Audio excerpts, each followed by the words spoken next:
China si Sara Duterte. Flashback.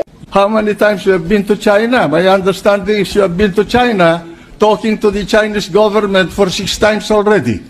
Yes. And that you have met them 15 or 16 times. Yes. For what reason? We do not know. Are you becoming a fifth columnist of the Chinese in this country? And I have here Magandang araw po sa inyo mga banateras. Ako po si Banat Girl. Ito po mga banateras, panoorin natin ito at sabay-sabay po tayong mag-react sa comment section. Alright, panoorin na po natin ito mga banateras. Mag-comment po kayo sa comment section at huwag po ninyong kalimutan mag-subscribe, i-like at i-share ang ating video. I am not Filipino for nothing. Mahalin po natin ang Pilipinas. Ito na po. Okay na sana kung pinanindigan nyo na ayaw namin mapunta to sa politika, ayaw namin to, kaya pa-private na lang namin itong usapin na ito. Okay na eh. Di ba? Parang, sige na nga, wala tayong magawa. Ganyan talaga buhay eh. Diba? Yung, ang ginawa ninyo, ay, hinayaan nyo muna na matanong yung mga matanong, tapos tsaka nyo ipapa-livestream. Ano pa ila-livestream nyo dyan? Naimbitahan nyo na yung mga dapat imbitahan. Hindi. Kayo, sige, tanongin ko kayo. Ano pa ila-livestream nila dyan? Oh, papapuntahin nyo ba uli si Romualdez dyan? Oh, hindi nyo nga mapatawag si Saldicon. Tagal nyong pa-cancel ng passport. Init ng ulo mo, banat baya? Kasi nga kakabuisit eh. Oh, para bagang niloloko talaga tayo eh. Napaka-perfect nun eh. Yung aanuin mo pa yung damo kung wala na si si Marcos tuloy si... Sorry. Then nakita ko kasi yung picture ni Marcos dito. Aanuin mo pa yung damo kung wala na ang kabayo. Gago! Ay sus, banat ba eh. Ikaw talaga, bumanat ka na naman. Hindi kasi nakakabuisit eh. Hindi ko ba kayo nabibuisit? Ilagay nyo nga dyan sa comment section kung ako lang ang nabuisit. Nabuisit ako eh. Diba, para mas okay na, panindigan na nga yan. Ganyan na talaga, wala tayong magawa eh. Talagang para hindi mamulitika, wala sa politika, ganun eh. Kaya lang mas lalo tayo niloko eh. Imbitahan natin si Romualdez 2 beses. Pagkatapos yan, tsaka natin announce na pwede ng live stream. Ewan! Sabi nga, Pilipinas, ang hirap mong mahalin. Buti na lang maraming kamahal-mahal sa Pilipinas. Yeah? I mean lugar, kayo naman. Madami tayong mga magagandang lugar na pwedeng puntahan. Di ba? Oh. Anyway, ito, pag-usapan na natin yan. Oh, ila-livestream daw. Ano mga ba sasabi nyo mga banateros? Comment nga kayo habang pinapanood natin to. Oh, pasok.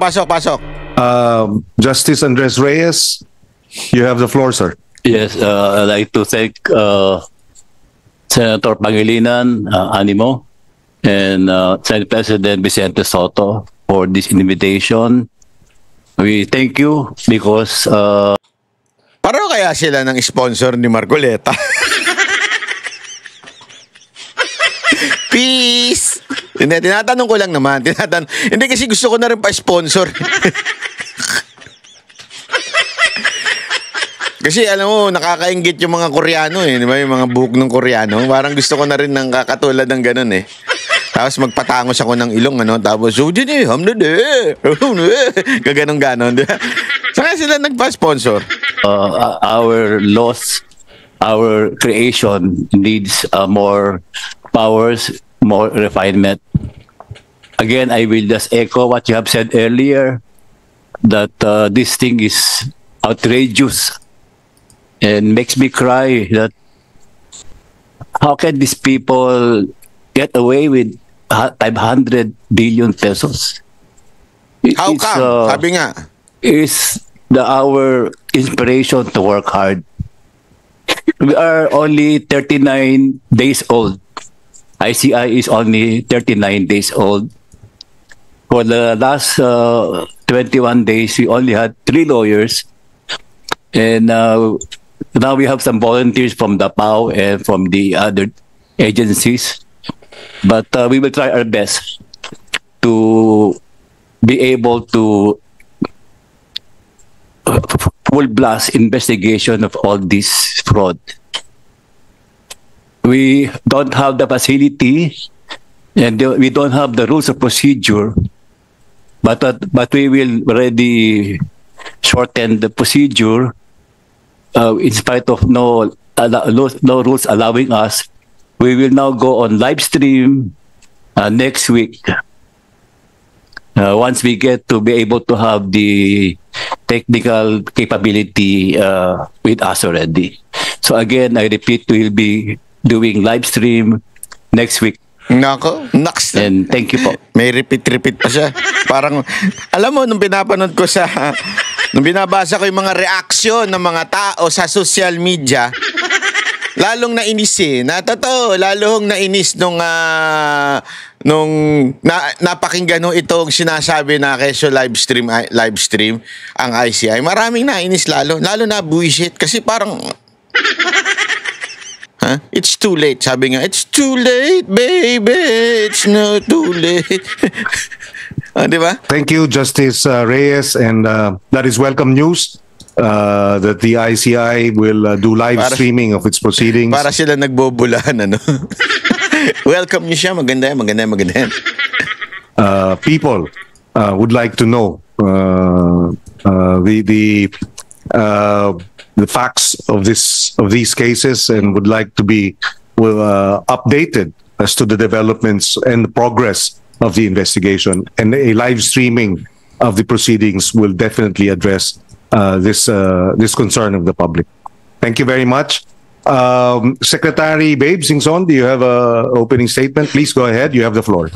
Thank you very much, Senator Pangilinan, and good afternoon to Senate President Tito Soto. Sir, Your Honor, after being in DPWH for 6 years, full 6 years, I could not believe what I was hearing in terms of the magnitude of the corruption. And ito sabi nung iba, babasahin ko lang sa inyo yung sa post ng GMA News, yung mga reaction natapos na sigurong script after ni Romualdez kaya pwede na. Ito after the fire broke in DPWH, mamaya pag-usapan natin yan the ICI decided to live stream the investigation. What a coincidence. I smell something fishy here. Kasi ibig sabihin, wala na yung mga dokumento. Mamaya pag-uusapan din natin yan. Yung dokumento na, kasi yung nasunog sa DPWH, research parang nandun yung mga magkano daw yung mga semento, nandun ang mga study, mga documents.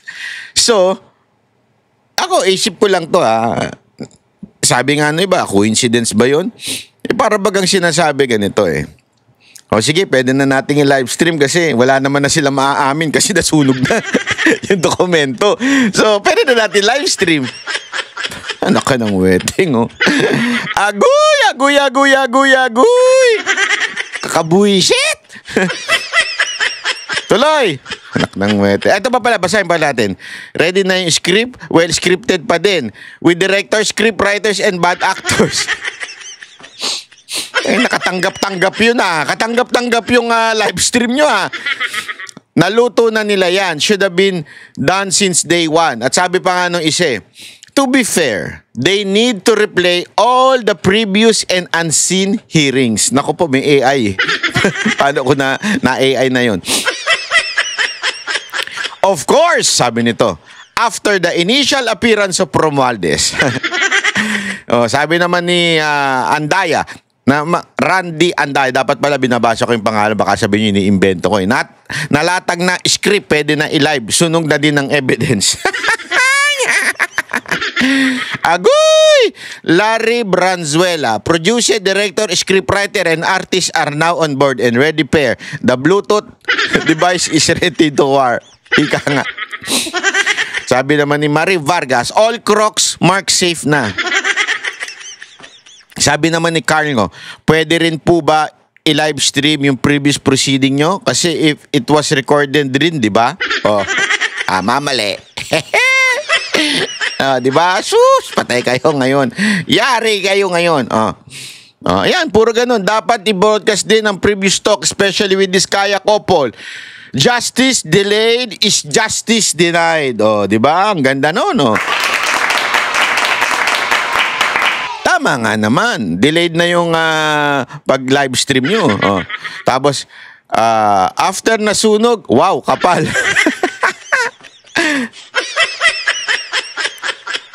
Ano pa? Naku po. Alam mo, walang walang nagsasabing maganda. Puro. Sabi, bakit si Senator Marcoleta hindi invited dyan to shed light? Sabi naman nito isa, see what pressure can do. Tangampota. Ikulong niya yan, mga kurap.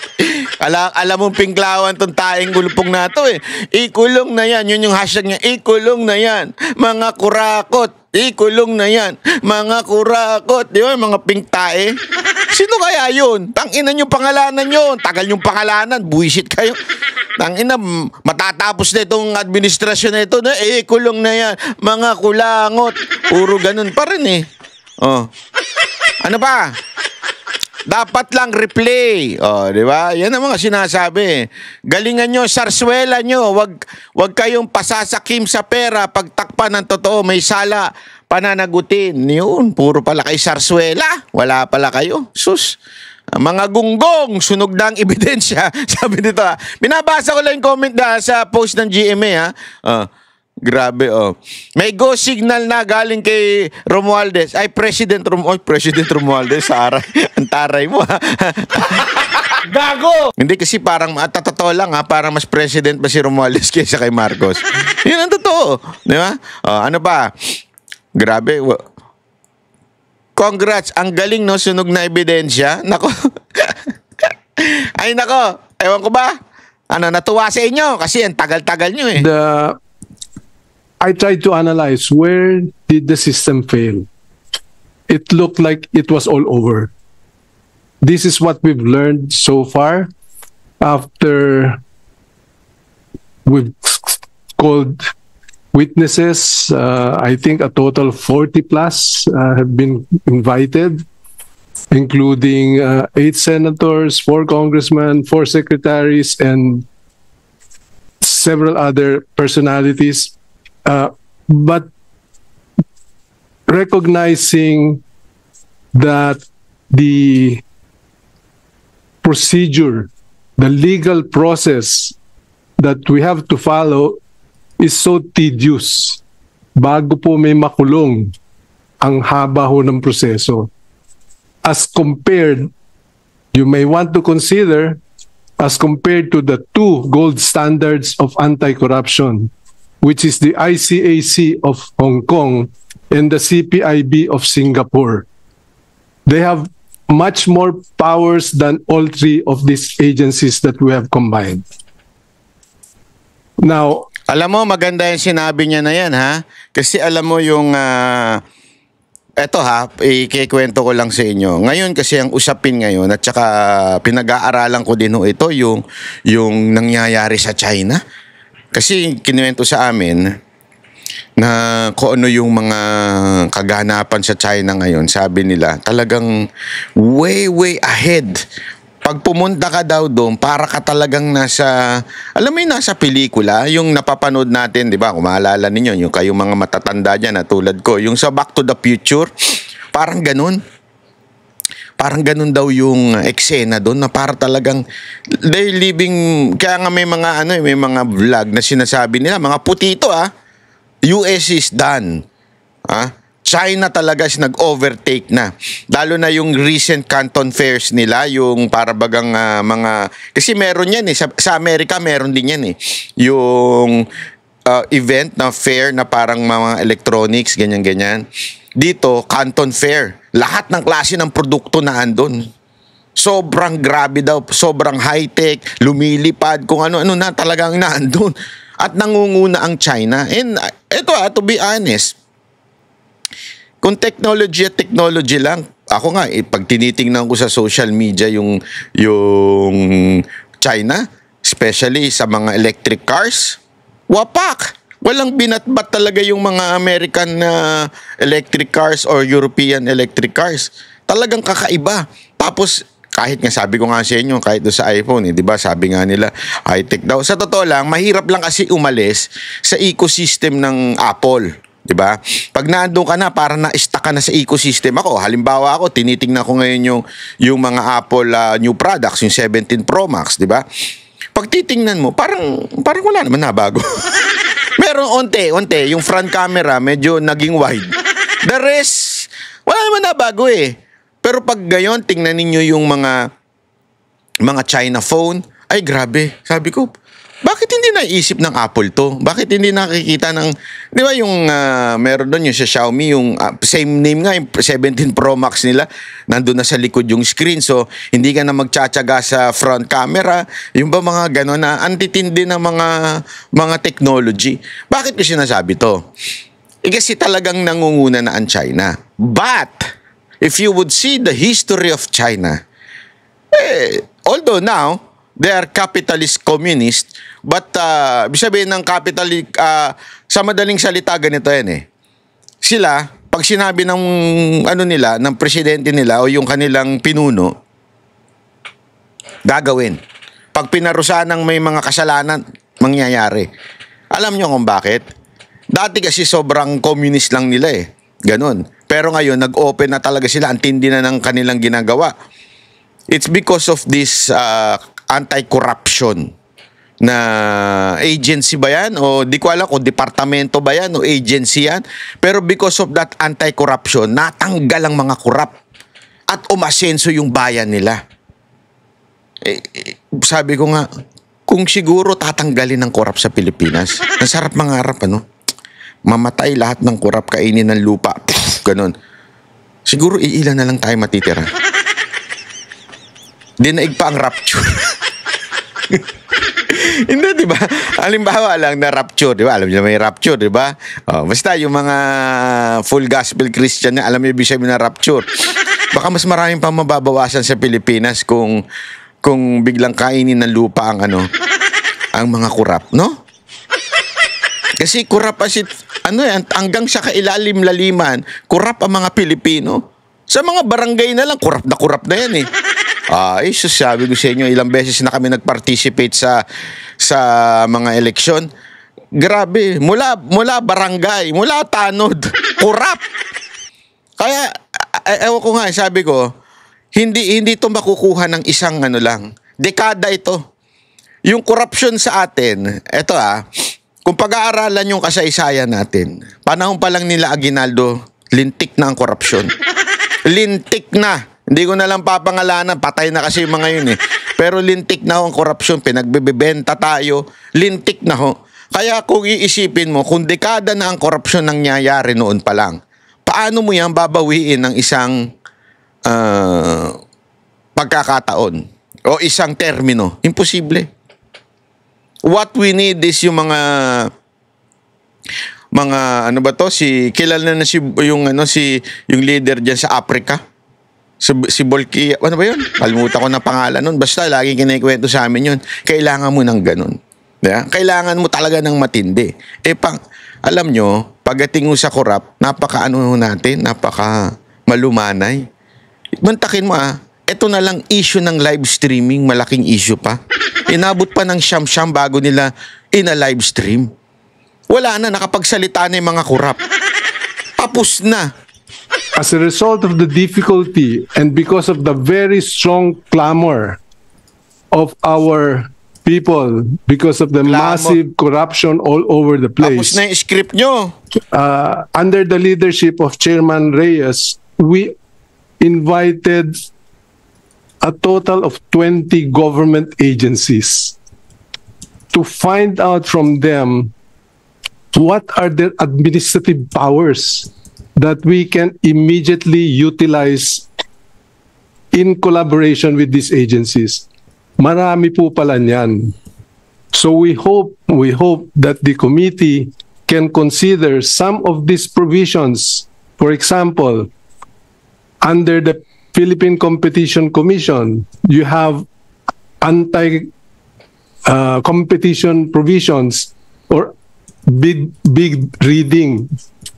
rigging of bids that will penalize for the first instance immediately 100 million.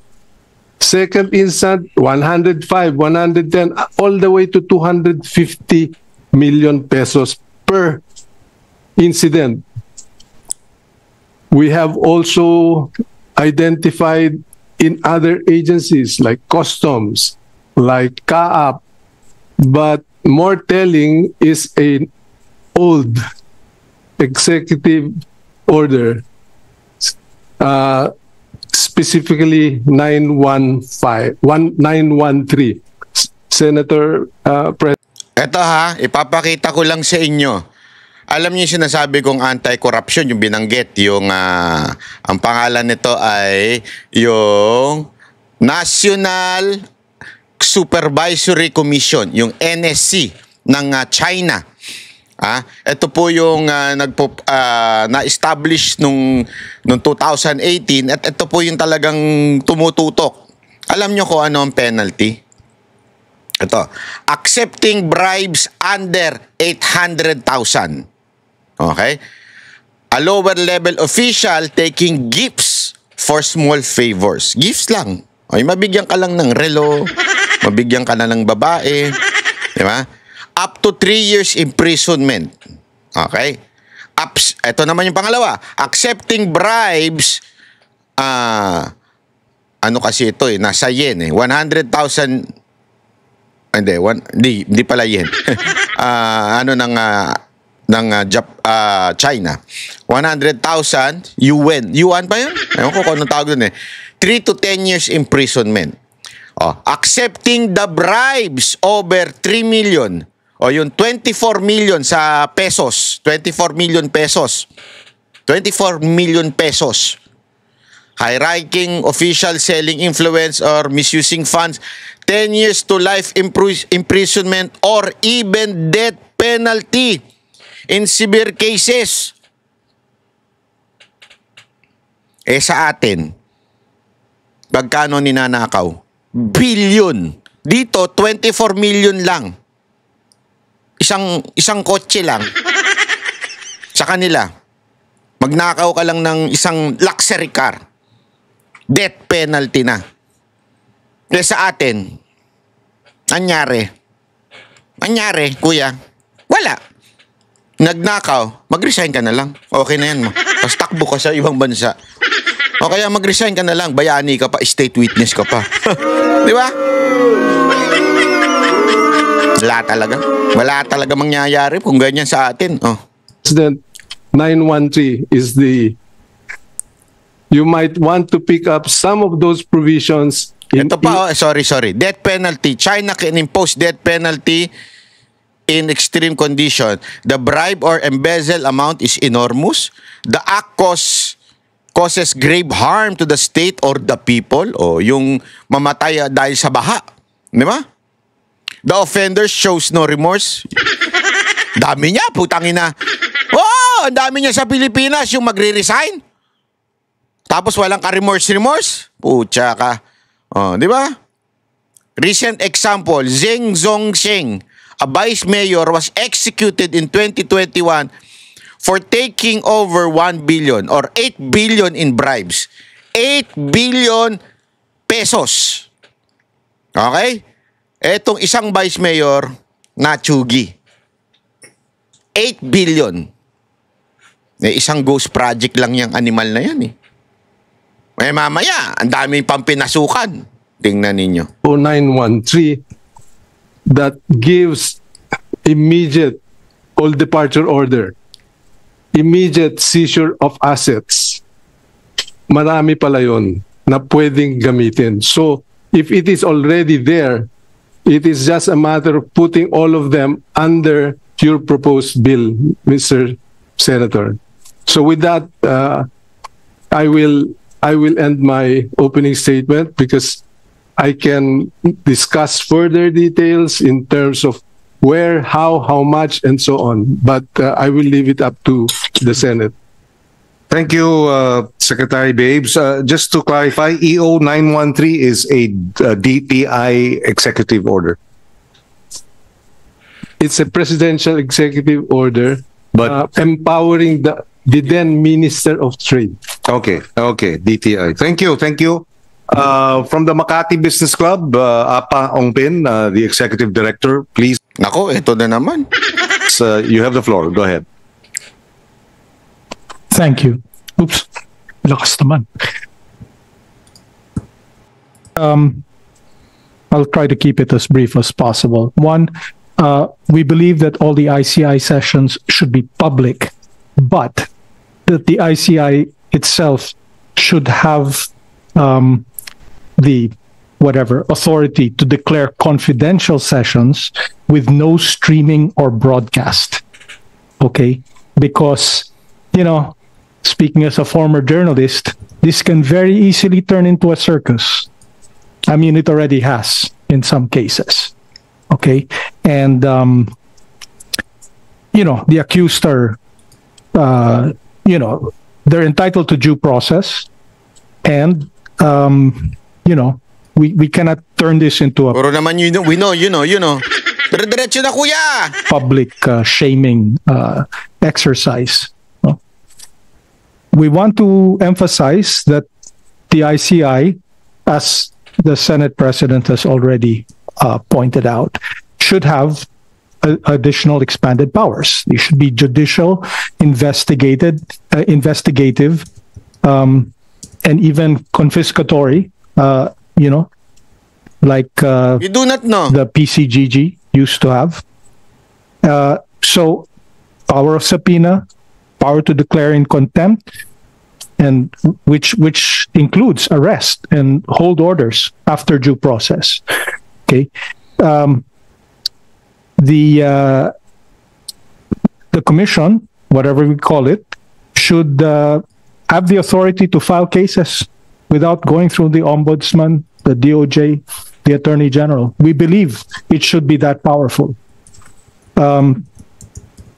We propose that the commission be expanded far beyond its current. I mean, there's 20 of these guys right now. It needs to be maybe 10 times the size just to deal with the huge volume of cases, let alone the huge volume of money involved. No? And it should be expanded beyond infrastructure. What we're seeing now, as I think Professor Abante will tell you, is that these guys, the same guys in Congress, and they're worming their way in now to the ayuda, into the social welfare programs. Diba? That's how they're trying to take the money. It's beyond infrastructure. And, as we've always said, Si kuya naman, We know. Don't worry. we want eyes on Bureau of Customs and Bureau of Internal Revenue. Let's not pretend that there's no corruption there.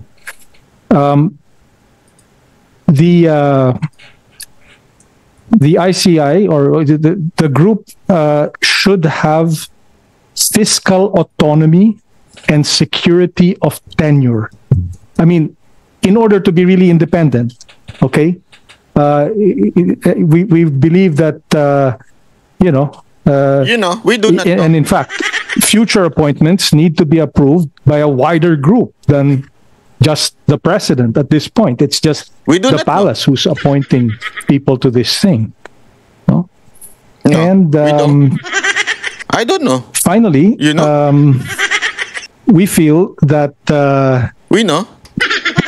like Secretary Singson has said, we should look to the examples of Hong Kong and Singapore, and study the charters of those organizations, because although they have slightly different legal systems, those organizations have been very, very effective, obviously, in comparison to our own past experience.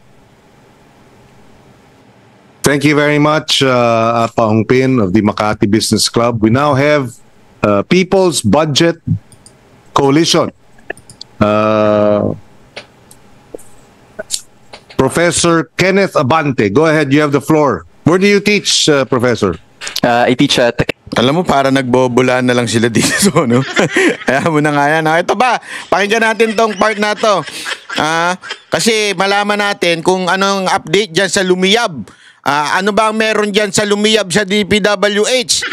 Grabe, lupit talaga nito. The Senate President wishes to raise a few questions. Go ahead, Yes, Senate President. Well, before you continue with your hearing, Mr. Chairman, may I just throw a question?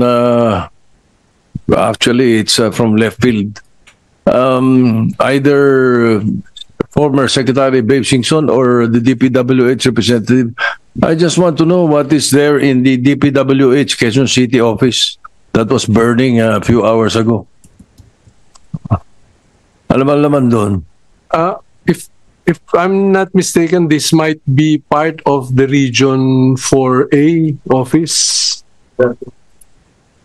Tama ba? Kasi kung yun yung nasa Kamuning area, I'm not sure. But I know there are one or two offices along EDSA in that area, Quezon City, 4A. So I hope it is not our zone. I just thought that the media would like to would be interested to find out. Miss the ASEC of DPWH. ASEC Villar. Yes, Your Honor. This is actually Region 4B, the Regional Office 4B of the DPWH. 4B. Yes, Your Honor.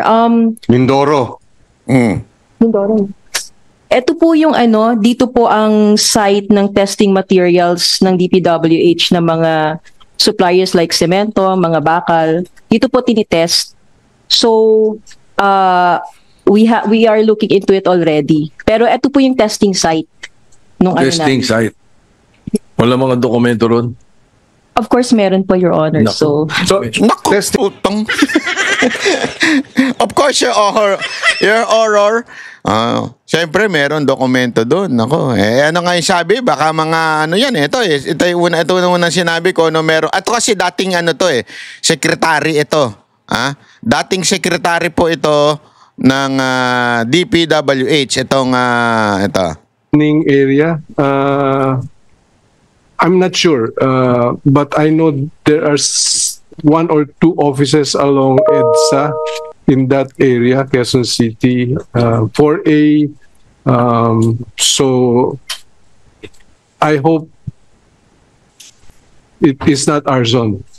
I just thought that the media would like to would be interested to find out. Miss the ASEC of DPWH. ASEC Villar. Yes, Your Honor. This is actually Region 4B, the Regional Office 4B of the DPWH. 4B. Yes, Your Honor. Mindoro. Mindoro. Ito po yung dito po ang site ng testing materials ng DPWH na mga suppliers like semento, mga bakal. Supplier dito daw tinitest. So yung mga test, ibig sabihin, ganito yan ganito. Paliwanag natin. So dito mo malalaman kung yung isang tinest ay substandard o hindi. Halimbawa, pinresyuhan itong salamin natin, di ba? Halimbawa ito. Kunwari peke ito, Halimbawa ito Ray-Ban, di ba? Ray-Ban yan. Pinresyo ng kontraktor ng 15,000. 5,000 kay Kong, 5,000 sa amin, 5,000 sa papagawa, ganun. 15,000, di ba? Kaya lang, sana, sakto. Although, hindi pa pala overprice yun. Ang overprice ito, 50,000. Halimbawa, 50,000, di ba? Na overprice na, meron na si Kong, meron na si engineer, at meron na si Bossing. Kailangan na si Bossing. Di ba? Ngayon, para sigurado at malaman na kung ito ba'y totoo o hindi, at ito ba ay may quality, dadalhin ngayon dun sa opisina para i-check. Doon sa opisina malalaman kung peke ba yan, totoo ba yan, kung saan ba gawa yan, kung ganito ba yan, totoo ba sinasabi na polarized yan, kunwari, gano'n, di ba? Saan yun? Sa opisina. Doon, nandun yung lahat na resulta kung nagkaroon ng overprice o nagkaroon ng substandard. So, doon sa opisina na yon. Tapos yung opisina nasunog. Wala na. Gago! So, hindi mo na kayo malalaman kung ano ba yung ginawa dito, kung ano yung findings doon sa salamin na yun. Kasi nasunog na eh. Hindi mo ngayon alam yung findings kung ano nangyari doon sa hollow blocks na o kaya mga ginamit na simento. Kasi nasunog na eh. Tapos, i-live stream na natin. I-live stream na kasi okay na eh. Wala na tayong magagawa. Live stream na natin. Hindi ba? Ay, sus! Dito po tinitest. So, we are looking into it already. Pero ito po yung testing site. Testing site. Wala mga dokumento ron? Of course, meron po, Your Honor. Naman, so testing site, with the permission of the Senate President, testing site and the office of the regional DPWH Region 4B. Okay. Yes, So, sir. yung mga dokumento ng regional office of the DPWH Region 4B is housed in that office. Well, A number, a number, but most of it naman po nasa database na ng central. Okay. Yes, Sir, GMA News has reported that the fire specifically affected the Bureau of Research sasabi lang, ulitin pa nito isang to eh. Standards Building. That's what they said. Bureau of Research Standards Building. testing. Testing po, Your Honor. Sasabi lang Yes, Justice Andres Reyes, Yes, go ahead. with due respect to that office, as per testimony of witness Bryce Hernandez, there is 1% for the testing office of the DPWH. Per voucher is 1%. Thank you. So ayan po yung testing na yan. Sige, pag-usapan naman natin isa pang issue. Ano yon? Yung issue nito, ito, ayan, no. Ayan. Lupit, ano? Hindi. Tapos, ang sigaw ng mga pink tae, ikulong na yan. Ikulong na yan. Sino nga ikukulong? Alam nyo kung bakit nagkaganire. Kasi siguro, malamang sa malamang, pinag-inita nila yung DepEd kasi nandyan si BP Sara noon. Di ba? Para pilaya nila ang DepEd, hindi nila gumawa ng classroom. Ganyan po sila namumulitika sa bayan natin. Kawawa ho. Alam mo, no wonder this country will have no future. Kasi nagpapalaki tayo ng mga kabataan na kulang sa edukasyon. Kulang ho. Mas educated pa po sila sa TikTok. Lahat ng natututunan nila sa TikTok, doon sila natututo. Delikado po kasi yun. Ang dami nagsasalita dyan sa TikTok na alanganin. Oo, ang dami po. Daming doktor-doktoran dyan. Abuguduhan. Kaya nakakatakot. Kasi yung edukasyon na sana nagtuturo sa atin na maging critical thinker, di ba? Dapat tayo ay nag-iisip ng matindi. Hindi lang basta-basta tanggap ng facts. Wala na. Bakit? Kasi nga, tulad ito nung panahon ng mga Espanyol. Kung maaalala ninyo, di ba? Kaya nga tayo ganito eh. Kaya tayo ganito. Nung panahon ng mga Espanyol, ayaw nila tayong pinag-aaral. Tayo mga Indio. Indio nga ang tawag sa atin. Ayaw tayo pinag-aaralan. Ayaw pinagbubuksan ng ating mga Biblia. Kaya dinidikta na lang nila yung mga paniniwala. Kasi doon sila nakakauto eh. Doon sa paniniwala. Doon sa pananampalataya. Kaya ayaw nilang pinabubuksan kasi i-interpret mo yan at malalaman mo katotohanan. So, nagdidikta na lang sila. Nag-uutos to mga pare. Kaya nga namuno sa atin nun, mga praile, di ba? Mga pare-pare. Ano nangyari sa bayan natin? Kurap. Kasi yung mga pare nun, kurap na eh. Kaya dala-dala natin yan hanggang sa buong kasaysayan natin, puro kurap. Kaya hindi ako naniniwala doon sigaw ng mga pare. na anti-corruption, yung jogging ng jogging. Putang ina. Sorry Kayo nagsimula ng korupsyon dito, kayo nagdala, kayo mga pare ang nagdala ng korupsyon dito. Pasensya na, pero that's the truth. Hindi ko sinasabing lahat ng pare masama Hindi ko sinasabing ganun. Maraming paring matino. Pero nagsimula sa atin, panuorin nyo sa kasaysayan natin, mga pare, mga kurap. Kaya kinurap yung minds natin. Ganito nangyayari. Ginawa nila tayong tanga nun. Indio, ayaw nga tayo pinag-aaral Diba? Nililimitahan nga Ganyan ang ginagawa ng mga politiko ngayon. Kaya nga wala ang focus sa pag-aaral. Wala ang focus sa edukasyon. Ano focus? Kumulimbat ng napakaraming proyekto. Kahit nga hindi kailangan ng tulay, may tulay. Flood control, hindi naman bumabaha. Nung nilagyan, lalong bumaha. Ang daming ganyan napanood ko yun. Dati naman, hindi daw bumabaha sa kanila. Nung nagkaroon ng flood control, lalong bumaha. Kasi nga, lagay ng lagay Kung ano-ano hinaharang-harang, o hindi pinag-aralan, basta lang magka-proyekto. Yan ang priority ng gobyerno kaysa pag-aaral. Kaya tingnan nyo, ang daming Jensin bobo. Hindi, alam mo, hindi ako nagbibiro Pasensya na kung may compare ko yung henerasyon ko at saka henerasyon ng mga kabataan ngayon. Ngayon, ang dami dyan yung talitalinuhan, galing-galingan. Subukan mong maplatan yan. Hindi kaya niya magtanggal ng gulong. Sasabihin niyan, let's just call, you call a taxi. Kukuha pa ng taxi para lang maipalitan niya yung gulong niya. Kasi nga, bobohan Kunwari lang matalino, kunwari lang, isigaw-sigaw ng ikulong na yan. Pag pinapaliwanag mo, hindi naman maintindihan. Kawawa Yan ang katotohanan. Bakit? Ginagawa kayong bobo. Hindi lang yan, Ginawa pa kayong bobo ng media. Kaya ang daming bobong media ngayon Di ba napapansin mo sa mga press con?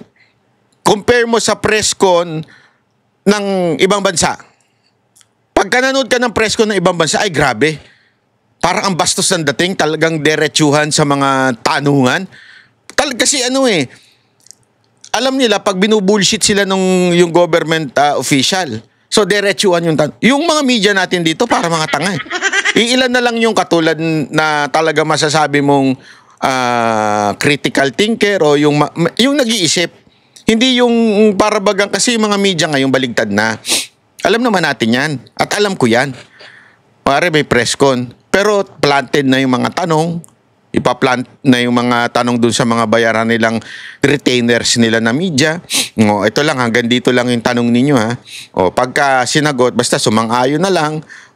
Wala nang follow-up question, hindi na kine-question yung sinagot. Kasi dapat ganun Hindi porket sinabi ganito ang amount na hindi mo dapat tanggapin kagad. Sagot, i-question mo. Wala nang ganun Bobo na kasi. As in, ginagawang bobo ng mga politiko ito. Sa pamamagitan ng ganyan. Sa DepEd, wala. Kaya nga, galit na galit si Angara. Natatawa ko, galit na galit kay sino ba may pasimuno niyan? Yung presidente nag-appoint sa'yo. Binanata naman ni DepEd Secretary Sonny Angara ang DPWH dahil 22 classroom lang ang naitayo sa buong bansa ngayong taon. Giit ni Angara, inuna raw kasi ang flood control projects. Yan ang express report ni Maricel Halili. Flood control o pagpapatayo ng classroom? Alin dyan ang mas prioridad? Kung si Education Secretary Sonny Angara ang tatanungin, tila mas nag-focus daw ang Department of Public Works and Highways sa flood control. Mukhang nawili sila dun sa flood control, sa totoo lang matamaan ako sino matamaan, pero parang hindi na naging priority yung pagtayo ng classrooms. Hirit yan ni Angara kasunod ng inulat ng Department of Public Works and Highways na nasa 22 classroom lang ang naipatayo ngayong taon.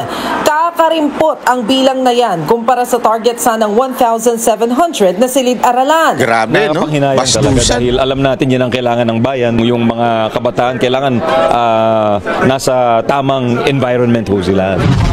Sa kabilang banda, tiwala si Angara na mapapabilis ang pagpapatayo ng bagong classroom sa pamumuno ni DPWH Secretary Vince Dizon. Pero mungkahi ng kalihim, dapat isama na rin ang lokal na pamahalaan sa pagpapatayo pagtatayo ng mga silid-aralan. Mula raw kasi 2018, DPWH lang ang may kapangyarihan dito. Bukod sa LGU, gusto rin ni Angara na ikonsidera ang public-private. Alam mo kung bakit? Busy sila sa ibang sa ibang proyekto. Totoo nga, hindi ako nagbibiro. Ito. Busy sila sa mga ganitong proyekto, Nakakubra ng halos 2 bilyong pisong kontrata sa LTO ang kumpanyang iniugnay sa nagbitiw na kongresistang... Nakakubra ka na naman? Para ka ng puta. Kubra na naman? Lagi ka na lang nakakubra. Ang lupit mo talaga, ibang level ka. Idol ko ito. Gusto ko paglaki ko maging Zaldico ako. Ang lupit nakakubra na naman siya. Si Zaldico, ayon sa hepe ng LTO, may mga irregularidad sa mga proyekto tulad ng sobra-sobrang pagbabayad. Nakatutok si Mariz Umali. Ang nagbitiw na kongresista at kontrobersyal na dating chairman ng House Appropriations Committee na si Zaldico, lumalabas ngayong hindi lamang nakakuha ng kontrata sa Public Works, Agriculture at Education Departments.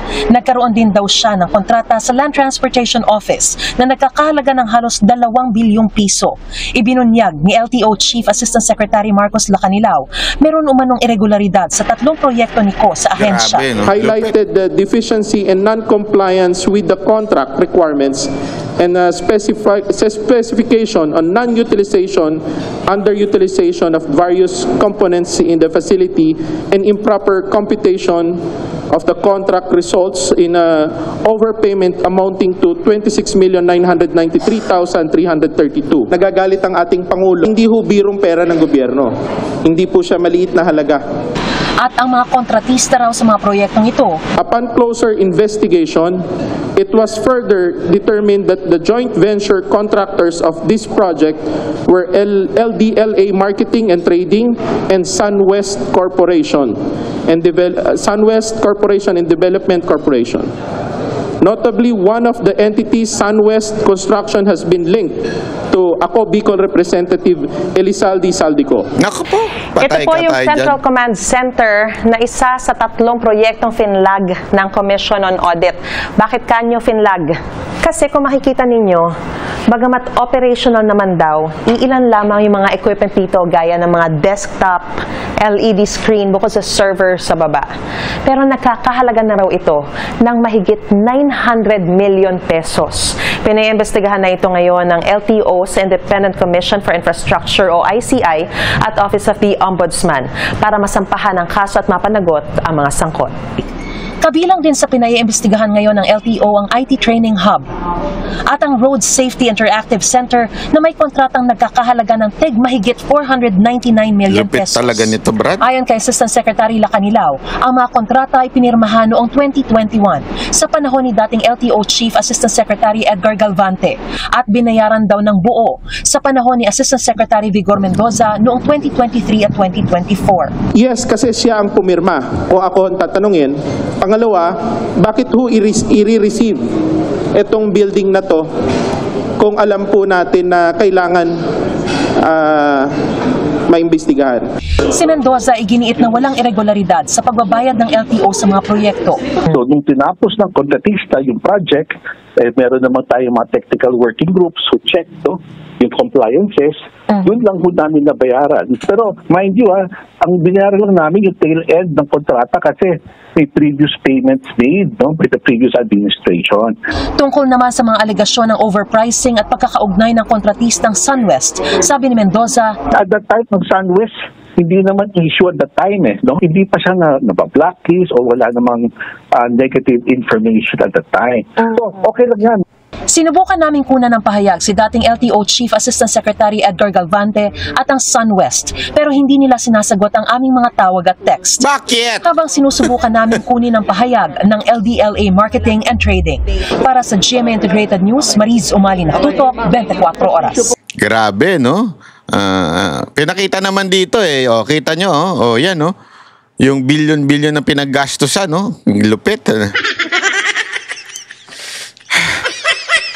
Sabi kasi wala pa naman daw record yung SunWest at that time na masama or something.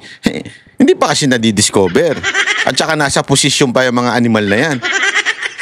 Di ba? Kaya hindi pa masabi kung maganda ba o hindi maganda yung nailagay diyan. Pero kitang-kita naman po natin. Alam nyo, ito may papakita lang po tayo, ito.